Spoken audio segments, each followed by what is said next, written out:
रहीमिया खान में Pakistan peoples party के city सदर राजा सुरंगी की रहायशगाह पर आसफ अली जरदारी की 66वीं सालगिरह मनाई गई। इस मौके पर सरदार हबीबुल्लाह खान और मुर्शद सईद नासिर समेत तमाम वर्कर्स ने शिरकत करते हुए भुट्टो शहीद के नारे लगाए।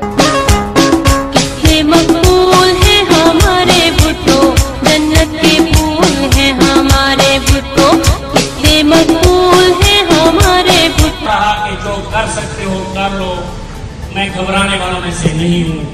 वो मर्द हो रहे हैं जिसके बारे में दुश्मन भी कहते हैं कि जरदारी जैसा सियासतदान कभी पैदा नहीं हुआ।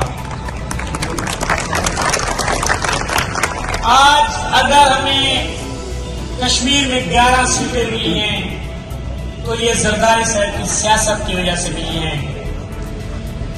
अब मैं आता हूं आपके रहीमिया खान सिटी पे। कल हमारा इलेक्शन था, एक तरफ नून लीग थी, दूसरी तरफ तहरीक इंसाफ थी। तहरीक इंसाफ वो जमात जो इस वक्त बरसर इक़्तिदार है, उसमें जवेद जुनैद भी था, आसिफ मजीद भी था, और उसमें आपका चौधरी शफीक है एमपी, ये भी था। ये सारे लोग इकट्ठे थे। दूसरी तरफ मियां इम्तियाज, आपका चीमा साहब जो एमपी है, महमूद हसन चीमा साहब और खालिद शहीद साहब, इन तमाम लोग ये थे।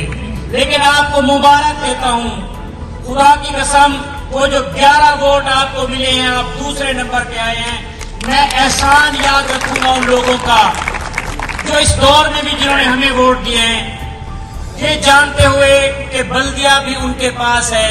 उन्होंने रेड़ियां अगर लगानी है तो उन्होंने रेड़ियां भी उठवा लेनी है, लेकिन वो डरे नहीं, वो झुके नहीं, वो बिके नहीं। मैं आपको सलाम पेश करता हूं।